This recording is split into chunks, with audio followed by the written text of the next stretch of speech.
5টা মোহর। ও, মোহরের জন্য কান্নার বহর দেখো। রাত বিরেতে এবার কুকুর বিড়াল বাড়িতে ছুটে আসবে তো। তুমি তুমি আমাকে 5টা মোহর দেবে কিনা বলো, দেবে দেবে কিনা, দেবে তো? না না না, আমি তো বুঝতেই পারছি না যে তোমার হঠাৎ করে 5 মোহরের কি এমন প্রয়োজন পড়লো। আমার কি প্রয়োজন সেটা তো তোমার জেনে লাভ নেই গো। তুমি আমাকে 5 মোহর দাও দাও দাও, এটাই আমার শেষ কথা। হ্যাঁ, সে ঠিক আছে, কিন্তু দাঁড়াও দাঁড়াও দাঁড়াও দাঁড়াও, এদিকে একটু তাকাও দেখি। তোমাকে না আজকে এত সুন্দর দেখাচ্ছে কেন বলো তো? বাহ বাহ বাহ, মুখটা কেমন জেল্লা দিচ্ছে। ও মা, তুমি সত্যি বলছো? হ্যাঁ? হ্যাঁ গো, আমি তো এতক্ষণ খেয়ালই করিনি। সত্যি তুমি এই বয়সেও এত সুন্দরী যে কি বলবো গিন্নি। কি আর বলবে, আমি তো শুধু তোমারই। এই এই এই, দাঁড়াও দাঁড়াও দাঁড়াও, তুমি এসব বলে আমাকে বিভ্রান্ত করার চেষ্টা করছো না তো? আমি বুঝি না না, আমার 5 মোহর চাই। এ তো মহা মুশকিল, 5 মোহর করে আমাকে পাগল করে দিল।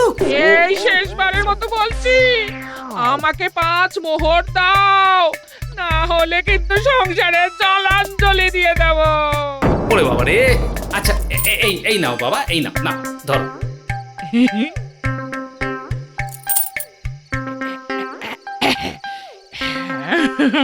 এবার তুমি বলো, তুমি এই 5 মোহর দিয়ে কি করবে?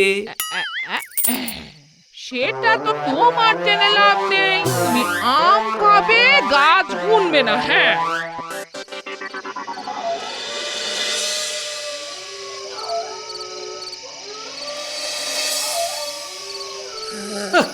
কি মরতে যেই পোড়ামুখ সংসারে পড়ে আছি ভগবান জানে। না, কি জন্যে গিন্নি 5টা মোহর নিল ব্যাপারটা জানতেই হবে। মানে এবার ঘুমিয়ে পড়ি, আবার সকালে বাজারে ছুটতে হবে।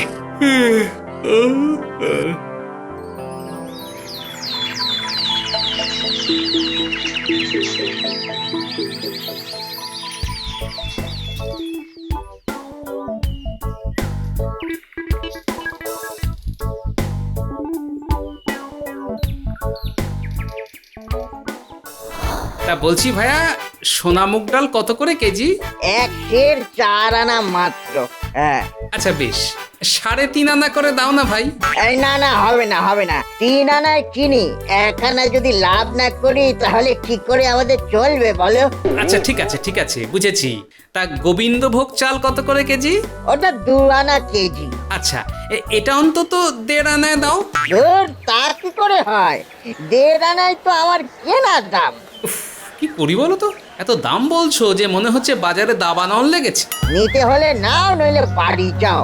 বাবারে বাবা, খদ্দেরের সাথে কি বাজে ব্যবহার, তোমার মজা আমি দেখাচ্ছি। তা ভাইয়া, একটা কাজ করো, কি কাজ বলো? আমাকে 1 কেজি গোবিন্দভোগ চাল দাও আর 1 কেজি সোনা মুগ ডাল দাও। এক কাগজের ঠোঙায় দি। না না না না না না, আমার এই থলের মধ্যেই দাও। হ্যাঁ, একটা মাত্র থলে দুটো জিনিস কি করে দেবো? আগে চাল দাও, তারপর ডাল দাও। কিন্তু চাল ডাল মিশে যাবে তো। মিশে গেলে যাক, সেটা তো আমার চিন্তা, তোমার কি বাবা। দাও দাও দাও, অনেক দেরি হয়ে যাচ্ছে, দাও। আচ্ছা আচ্ছা আচ্ছা, দিচ্ছি দিচ্ছি।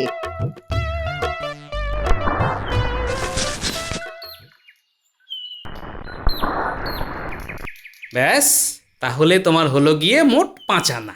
মুগ ডাল 3.5 আনা আর চাল 1.5 আনা। না না, তা কি করে হয়? মুগ ডাল 4 আনা আর চাল 2 আনা, মোট 6 আনা। না না, আমি ওই 5 আনাই দেব। না না, তোমাকে 6 আনাই দিতে হবে। হ্যাঁ, ঠিক আছে, নেব না তোমার দোকান থেকে চাল ডাল, নিয়ে নাও ফেরত, আমি অন্য দোকানে যাচ্ছি। এ কি করে হয়? তুমি তো চাল আর ডাল একসাথে মিলিয়ে মিশিয়ে নিলে, তাহলে আমি আলাদা করব কি করে? সে তোমার চিন্তা, হয় 5 আনার বদলে এগুলো দাও, নইলে নিয়ে নাও। নাও নাও, নিয়ে যাও। কি চালাক রে বাবা।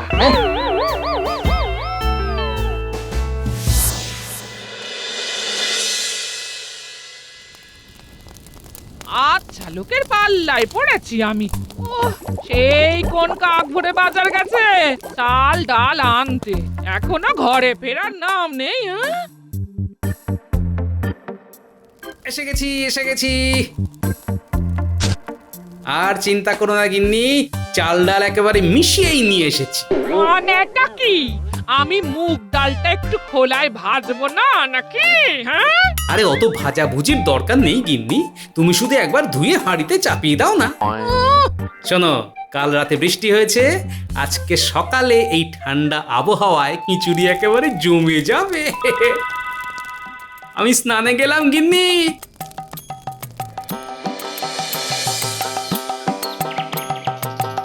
তা গিন্নি, তুমি কিন্তু এখনো আমাকে বললে না যে তুমি ওই 5 মোহর দিয়ে কি করবে। তোমার কি খেয়ে দে কাজ নেই নাকি? সারাক্ষণ ওই 5 মোহর নিয়ে পড়ে আছো। না, এমনি কথার কথা জিজ্ঞেস করলাম আর কি। হ্যাঁ, তাড়াতাড়ি খেয়ে নাও, তাড়াতাড়ি। ঠিকই বলেছো গিন্নি, হ্যাঁ কথায় কথা বাড়ে, ভোজনে বাড়ে পেট। খাই হ্যাঁ।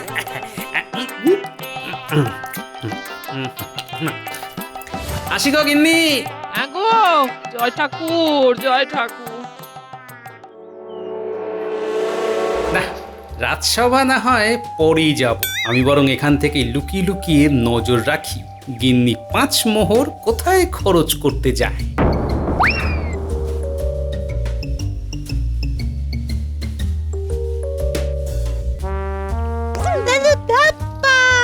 এই এই এই এই, এই, তোরা তোরা এখন আগে তুমি বলো, ওকে দিচ্ছ কেন?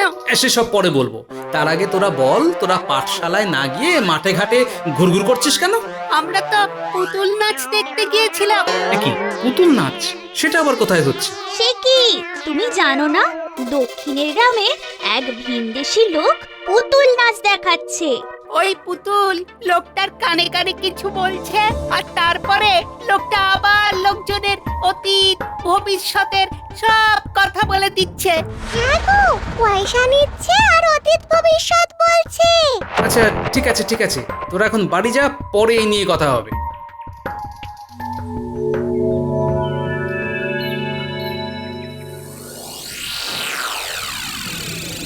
দেখছেন তো মহারাজ, দেখছেন আজকে গোপাল এখনো এলো না।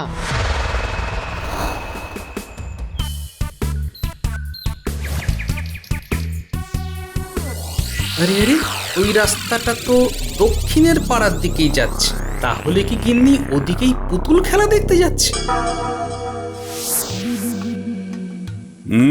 তাই তো দেখছি গোপালটা দিনের পর দিন খুব ফাঁকিবাজ হয়ে যাচ্ছে। শুধু গোপাল না, আজকে তো দেখছি রাজ্যোতিষীও আসেননি।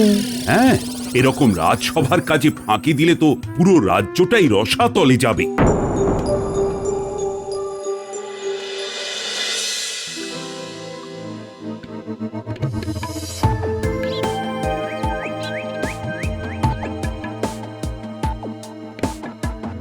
বাবা, আমার নাম পার্বতী, আমি কিছু বলতে চাই বাবা। পার্বতী, তুমি কি বলতে চাও? আমার স্বামী। দাঁড়াও দেখি পুতুল আমাকে তোমার স্বামীর ব্যাপারে কি বলে। ঠিক আছে, তোমার স্বামী গোপাল, তাই তো? কি? আপনি কি করে জানলেন? ওরে পাগল, আমার এই পুতুল সব জানে। ও আমাকে এক্ষুনি বলল ওর স্বামী কৃষ্ণনগর রাজবাড়ির রাজসভায় কাজ করে, খুব বুদ্ধি। ওর কেতুর সাথে মঙ্গলের দশা চলছে, কিন্তু বুধ খুব ভালো। আরে এই কথাগুলো তো বছর খানেক আগে রাজজ্যোতিষী আমাকে বলেছিল। আমি তো বুঝলাম, কিন্তু আমার স্বামী খুব কিপটে। হ্যাঁ, জানি জানি, সব ঠিক হয়ে যাবে। তুই আমার সামনে 10 মোহর রাখ আর একটা রত্ন তুলে নে, স্বামীকে পড়া। আমি তোর স্বামীকে উদার করে দেবো। অত তো নেই বাবা, 5 মোহর আছে। হ্যাঁ, ঠিক আছে তাই রে, তাতেই হবে।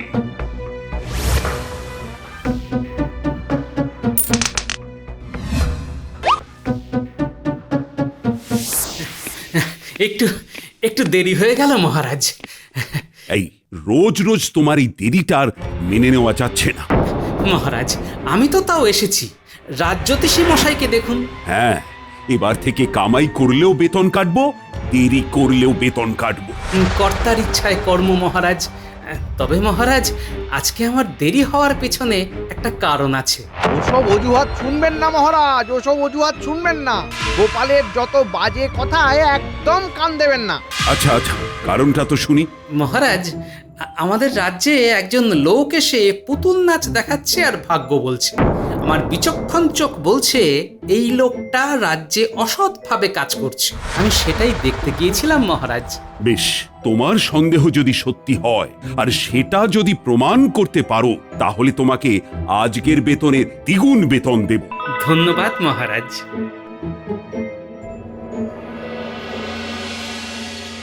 যাই তো, একবার রাজ্যোতিষীর বাড়িতে ঢু মেরে আসি।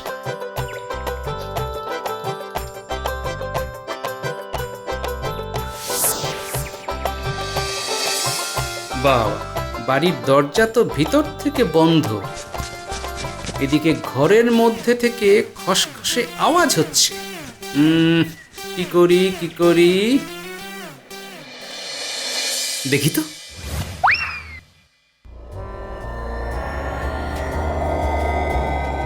আচ্ছা, এই ব্যাপার। রাজসভায় কামাই করে অন্য জায়গা থেকে কামাইয়ের মতলব। দেখি তো, আপনার উপরে তো নজর রাখতে হবে।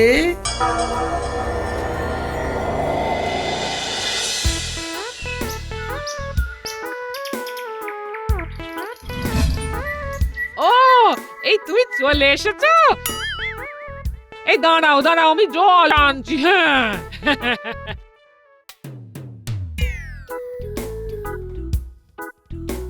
বাবা, হঠাৎ করে এত ভাব ভালোবাসা? আরে তুমি আমার স্বামী, আমার কাছে তুমি সবার চেয়ে দামি। এই নাও, খাও খাও খাও গো।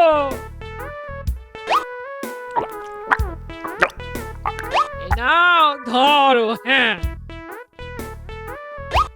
এটা কি? এটা রত্ন।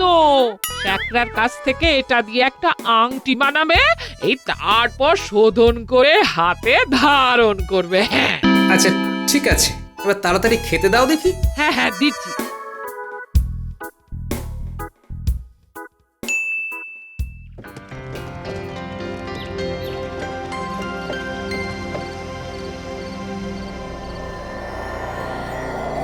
কি বুঝছো শ্যাকরা, আসল না নকল? এ তো পুরো কাঁচ। আমি তো বুঝতে পারছি না। তোমার আগে অনেকজনই এরকম বিভিন্ন রঙের নকল রত্ন নিয়ে আসছে আর বলছে আংটি বানিয়ে দাও। আচ্ছা, তারা তোমাকে রত্নটা আসল না নকল জিজ্ঞেস করেনি? না, আমিও কিছু বলিনি, কারণ আমার তো আংটি গয়না বানানো কাজ, কাজ করলেই পয়সা। না, রাজ্যের প্রজাদের সঙ্গে কি জোচ্চুরি হচ্ছে সেটা আমি জেনেই ছাড়ব।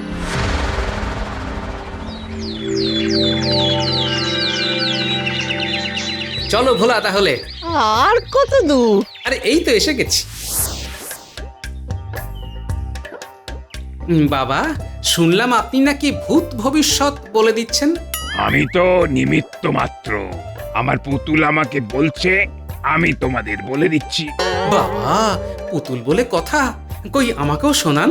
এই পুতুলের কথা সাধারণ মানুষ শুনতে পায় না, শুধু আমিই শুনতে পাই। আচ্ছা বেশ, তাহলে আপনি একটু আমার এই বন্ধুটার ভাগ্যটা চট করে বলে দিন না। আচ্ছা, তা তোমার নাম কি ভায়া? আমার নাম ভোলা। কৃষ্ণনগরেই একটা মিষ্টির দোকান আছে। ভোলা, ভোলা। ও, তোমার তো বৃহস্পতির দশা চলছে। এখনো 2 বছর এই দশা চলবে, তারপরে ব্যবসার উন্নতি। আচ্ছা, আমার ভাগ্য কেমন যাবে? টাকা পয়সা হাতে থাকছে না। কর্মই ধর্ম, কাজ করে যাও, ভাগ্য চরচর করে বাড়বে। কিন্তু যদি আবার কি? যদি তাড়াতাড়ি ভাগ্য ফেরাতে চাও, তাহলে আমার পুতুলের কাছ থেকে রত্ন পাথর নিয়ে যাও। না নিলে কিন্তু ঘোর বিপদ। আচ্ছা, কত দাম? মাত্র 10 মোহর। না না না না, অত তো নেই, 4 মোহর আছে। বেশ বেশ বেশ, তাই দাও তাই দাও, তাতেই হবে। জয় পুতুল, জয় পুতুল।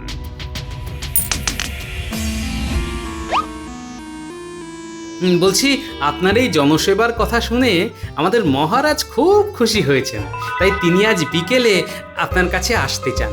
বেশ বেশ, তাহলে তাই হোক। আগে আগে তো বলে দিলাম মহারাজ দেখা করবে। এবার যাই, একটু টুক করে রাজবাড়ি চলে যাই। চলো ভোলা। হ্যাঁ চলো। ও, তার আগে শ্যাকরাকেও নিতে হবে। তাহলে চলো একেবারে শ্যাকরার বাড়ি হয়ে ওকে সাথে নিয়ে মহারাজের কাছে যাব।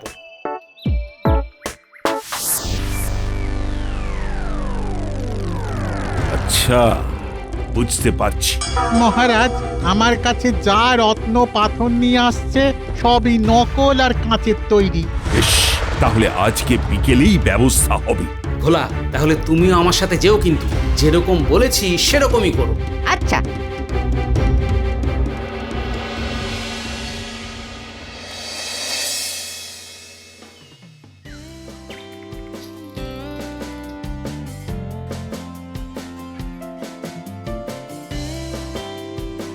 আমাদের মহারাজ এসেছেন। উনি আজকে আপনার পুতুলের খেলা দেখবেন। নিশ্চয়ই নিশ্চয়ই। বাঁচান, বাঁচান, আমার বোনটাকে বাঁচান। এবারে জমবে মজা। আরে কি হয়েছে? আরে কি কি হয়েছে কি? আমার বোনের সংসারে খুব অভাব, রোজ অশান্তি হয়। হাতটা দেখুন। আমার পুতুলের সামনে দেখান। ওমা, তোমার নাম কি? ওর নাম লজ্জাবতী। ও, এই কোথায় বাড়ি? কৃষ্ণনগরে পূর্ব পাড়ায়। হ্যাঁ। ঠিক আছে, দাঁড়াও। লজ্জা, লজ্জা, এ কি? এই লজ্জাবতী নামে তো কোনো নামই নেই। পুতুল বলছে লজ্জাবতীর হাতের রেখা সুস্পষ্ট নয়, অতীতের দাগ বোঝা যায়নি, তাই পুতুল অতীত ঠিক করে পড়তে পারছে না, এবং ভবিষ্যতে সব ঠিক থাকলেও আয়ু কিন্তু কম এই মহিলার। একটি বেগুনি রঙের রত্ন ধারণ করতে হবে।